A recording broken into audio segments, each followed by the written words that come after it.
Morning, thanks for joining us. This is episode 2 of the channel that I haven't quite named yet. I'm actually filming this before I film the intro or episode 1, but this is all happening today, so I didn't have too much choice. As you will have seen in the last video, I've got a Civic VTi-S Aerodeck and it's a nail.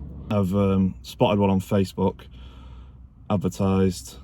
It's just a 1.6 ES, but that means it has the full black leather and the bodywork's pretty good. It's been off the road for 10 years, so it's cheap. I went to look at it on Saturday and the bodywork is really good for its age. It's a bit of a shame about what I'm going to do with it really, but you've got to break eggs to make an omelette, as the saying goes. Yeah, I'm going to swap all the panels over onto mine, and I do mean every panel, because mine is rough. You will have seen in the last video. There's a load of stupid bits of interior missing. Again, you will have seen that.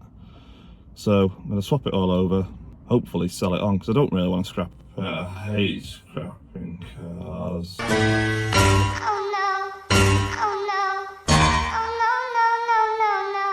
There's no, you never see any 90s cars on the road anymore, so I'm trying to avoid doing that really. I'm not going to film while I'm picking it up.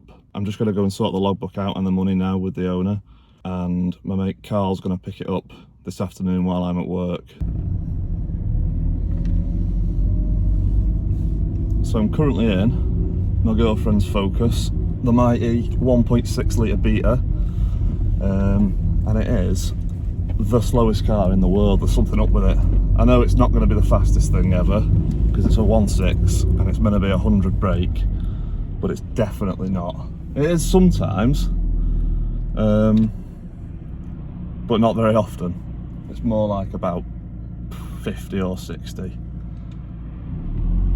As I shall now demonstrate. Unless it does work. I've got to wait for a pretty big gap. Right. Oh yeah, I think we've got all 100. Oh yeah, we're in business today. And it just hits, well, it's not hitting the limiter at 5.5. Oh yeah, it is. Sometimes it revs past 5.5, sometimes it doesn't. Flat out, right, I've hit 60. Should we go for an overtake? And go, no, I daren't. I just daren't do it. So if anyone has any idea what's up with it, give us some suggestions. Dog. I've also just noticed how weird it is sitting in traffic with my phone screen open showing my face. I don't think there's anything illegal about it because Clarkson, Hammond and May are doing it all the time, and every other YouTuber, but it does feel weird and it makes you feel really conscious, and someone's just fallen off that lorry. I've been thinking I've either got to put up with it being a nail forever or get it painted. I did speak to a few painters. Everyone was saying sort of 3 or 4 grand, which to be expected really. There's a lot of labour involved, so yeah. So I'm just going to buy it, swap all the panels over, any bits of interior that are missing on mine, I'll swap over as well. And it's only about 15 minutes away as well, so it was a bit of a no-brainer really. It's more than I'd pay for what is, I suppose, a scrap car.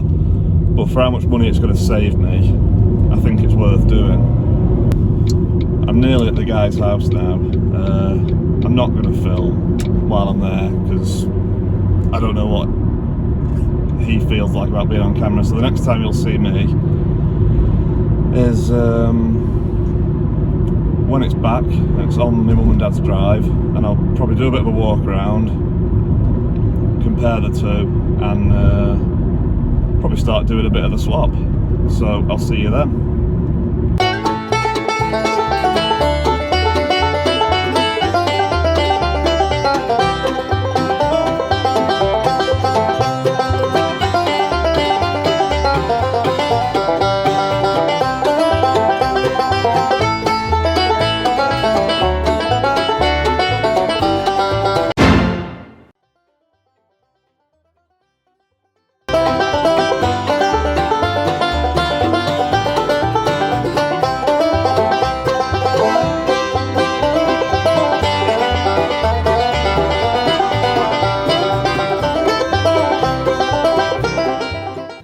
it's now Sunday. First time I've seen it on my parents' drive, and the first time I'll have it next to the VTi-S. So we'll actually be able to see if the colour matches, and I can't tell yet because I've not been close enough with the VTi-S. First things first, my Cord Type R is in the way, and it's got a really dead battery, so I'm going to try and get that going first. Stick that across the road, and then I'll put the two Aerodecks together. Do a bit of a walk around. I've left the keys at home, so I need to nip and get them. Hopefully I'll get it running as well. It does run, but the battery's pretty knackered. But yeah, I'll get it running, hopefully move it a bit, and then we'll see what we're working with.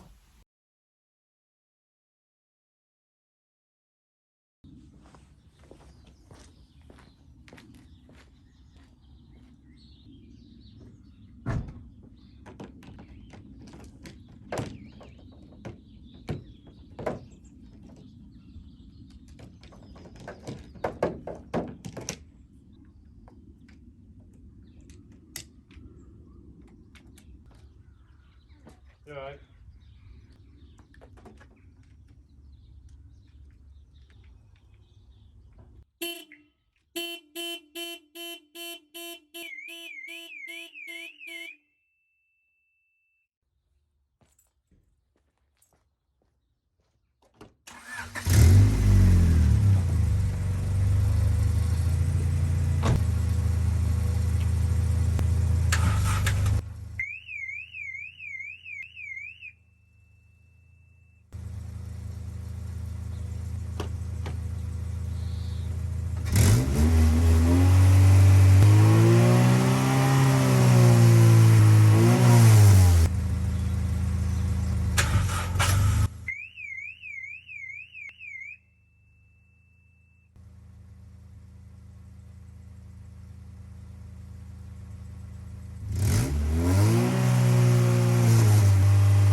So, just nipped back home. I've actually got the key now for the other Aerodeck, so that's a bonus. Grabbed these, about £4 off Amazon. Everyone will probably give me a load of shit for wearing gloves, but I absolutely hate having horrible cuts and just smashing my hands up on stupid little clips and bolts and stuff, so it's a no-brainer. And these, because I've just noticed how minging the steering wheel is on the Accord. It's all mouldy and horrible, and these smell amazing, so I grabbed them. I'm going to move the Accord now. I would go for a little rip in it, but I don't think it's, well, it hasn't got an MOT. It ran out in like September, so it'll be a little bit sketchy.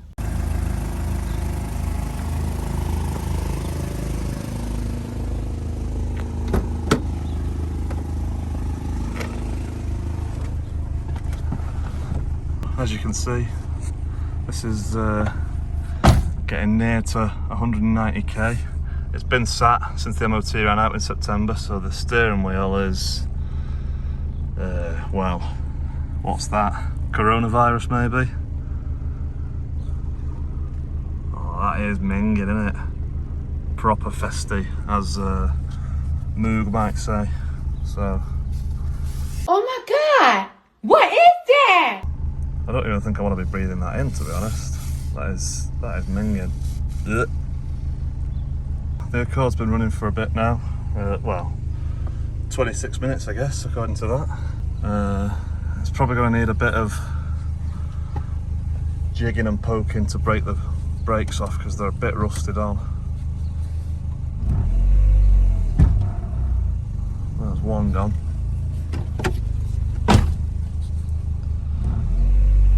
Oh, we're off. Oh, that was easy.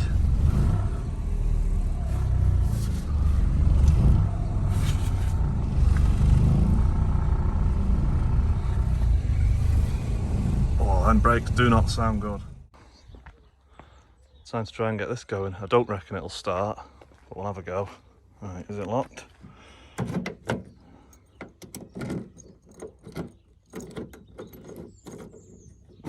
Ah, there we go. Right then. So, we're inside. It smells alright, considering it's been off the road for so long. The headlining is... oh, that's pretty minging actually. I didn't notice that when I went to look at it. The leather's all pretty nice, to be honest. Better than the half leather in mine. What have we done? 112k. That's pretty much exactly what the VTi-S had done when I bought that. So this one's a 1.6 VTEC. I think it's a VTEC. I don't even know I'm saying that. It might be, that might be a lie. We'll find out in a minute. Got the AC, got the wood trim. Very yeah, Rolls Royce quality that. It's got all the switches that actually work, unlike mine.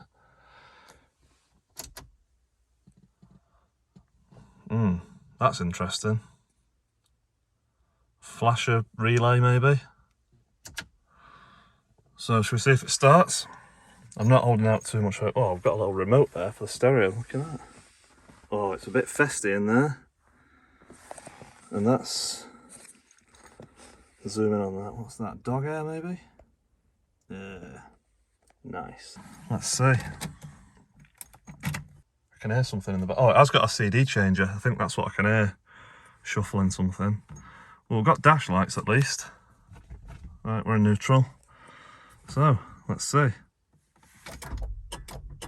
Ah, yeah. Predictable. Right, jump leads out again. As I've gone to get out, I've gone to pull the rod, but there's actually a handle there. Oh my God, what a luxury. That's going straight in mine. So the differences are pretty obvious from the VTi-S to the 1.6, maybe VTEC, maybe not. I'm gonna go and check on the back, see if there's a badge. No VTEC badge, but I don't know. I thought these were a VTEC. So yeah, 1.6, D16 single cam, 113 brake I think it says on a reg check. Plastic inlet. It's a bit cheap, innit? It's had a mouse in it at some point, I think.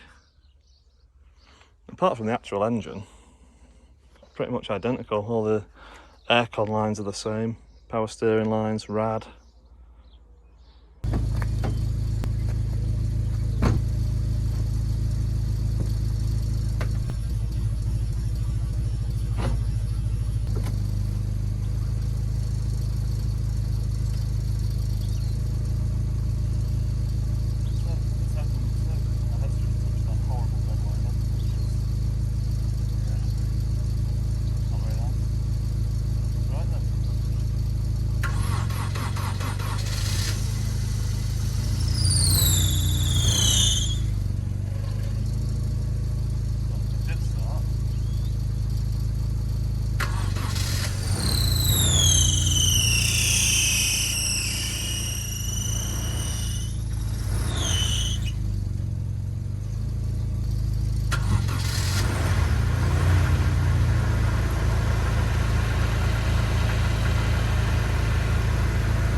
I'll just show you around the inside quickly. I've turned it off because there's no fuel in it. I don't want it to run out and not be able to move it because I can't nip down the petrol station in it because it's obvious reasons. I think the smoke was from the alternator belt. I think the alternator's a bit seized. You can hear a bit of a rattle while it's running. Yeah, I'm putting that down to the alternator.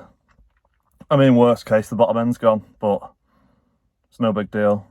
I just need the panels. But yeah, I think the alternator was seized, so the belt was slipping and causing the smoke. It runs okay, idle's a bit high. Guy did give me an idle control valve, that's in the boot, but I'm not going to even try and fix it, I'm just not interested. But that was good of him. So yeah, we'll have a little look at the interior. Yeah, 112,000 miles, like I said, same sort of mileage as the VTi-S when I bought it.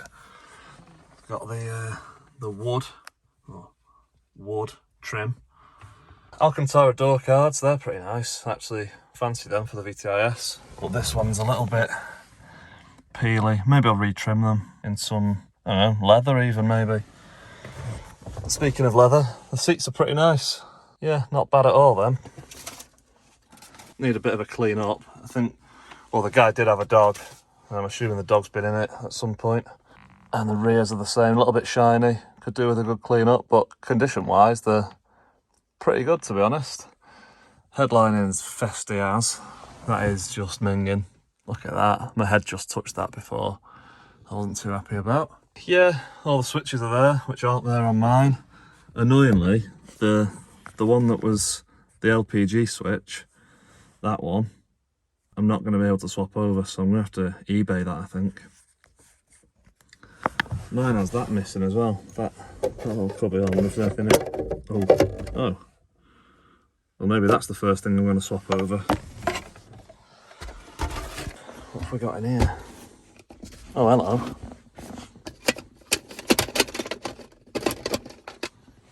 Shadows of the Past, the Black Riders side 1. God, I've not seen a tape for years. It's full of them. Lord of the Rings. So they're like an audio book or something, do we think? I don't know, there's loads. I suppose that dates when it was last on the road. See what's in the glove box. Oh, hello. Hello. Didn't even know it had any service history, to be honest. Check it out. Aerodeck manual. Glove box atlas. Every Honda I've ever had seems to have that. Right, service book. What have we got? So it's got a bit of history. 2 services at Honda dealers. 3, sorry, and then pretty decent history actually. Until 2000 and... so the service history ends 15 years ago. I'm assuming it's had some sort of servicing, because it wouldn't still be going, would it? Quite a bit of stuff in here actually. Dealer list. Warranty.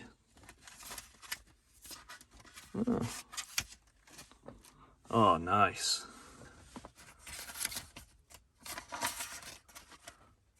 Well, that's pretty minging now. I think that's enough of looking through there.